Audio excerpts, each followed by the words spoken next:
this time of year. Obviously, I recognize that Tom Brady has more experience than anybody this time of year, but as a team, and I think they're going to be a tougher defense than what Tom's been playing against for most of the last month plus.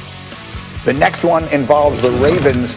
And here we go. The Ravens will be dangerous the rest of the way now that they've won a playoff game. Is that an overreaction? Yeah, this was such a relief. You could see it on Lamar Jackson's face and hear it in that post-game interview he did with Lisa Salters. I mean, this mattered to him. He knew what was being said about him, and I think the team knew that too. The team loves him, and I think this is a team that feels very good about the way it's operating right now. The defense is healthier than it's been in a while. The run game is dominant. I think they're going to be a problem. All right, one more, and this one has a lot of people interested. Deshaun Watson will be starting for a different team next year. Overreaction? When I wrote it on Sunday night, I said overreaction, but the last couple of days of reporting have kind of made me wonder about it. I still think it's more likely than not that he stays in Houston just because of how difficult it'll be to move him. But the Texans have work to do to mend that relationship. And if they don't get that work done successfully, this could continue to be an ugly situation into the summer. I'm intrigued. Meantime, one of the great players in Texans history, Andre Johnson, the receiver who was known to be very quiet during his career, just unprompted, posted this yesterday. If I'm Deshaun Watson, I stand my ground. The organization is known for wasting players' careers. Since Jack Easterby walked into the building, nothing good has happened in the organization. It's pathetic. And DeAndre Hopkins, who was drafted by Houston and then traded last year, tweeted on top of that, when Dre speaks, listen. So this is fascinating to me. I'll say it again. When a quiet man speaks, you should listen. And Andre Johnson has always been very quiet. So, Dominique, you made a really fascinating analogy earlier today in which you described Andre Johnson saying this basically to Deshaun Watson and what it made you think of.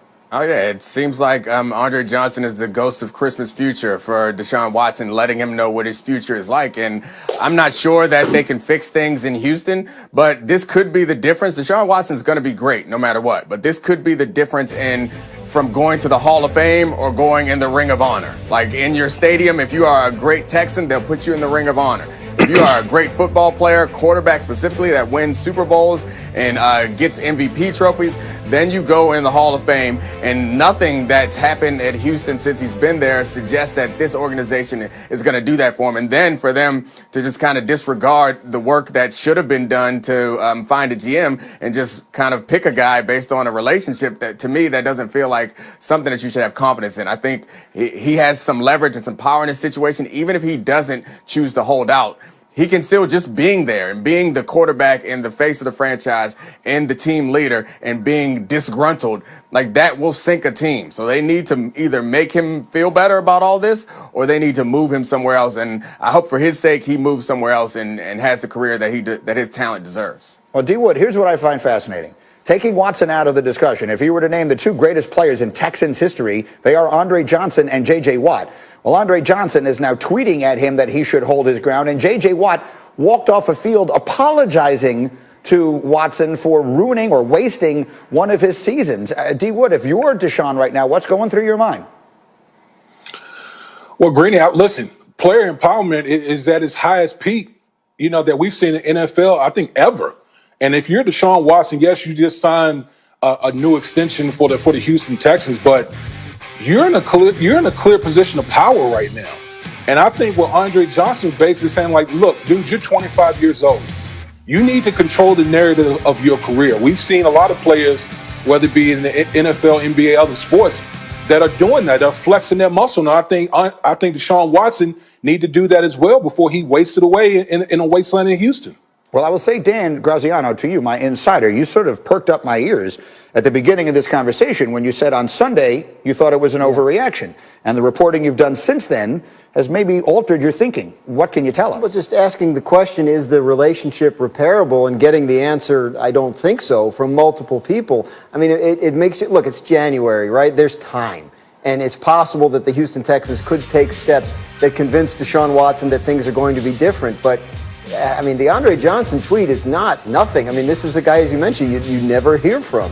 And he's saying this organization is known for ruining players' career or wasting players' careers. I mean, you have to pay attention to that if you're Watson. And that puts the Houston Texans in a situation where they have to do a lot of convincing of him that that's not true. And it doesn't sound like he trusts them. Look, a year ago yesterday, this team had a 24-0 lead over the Chiefs at Arrowhead Stadium, and look at all the things that have happened since. And while I will not argue against all the things that we are saying, trading DeAndre Hopkins, there does seem to be so much dysfunction.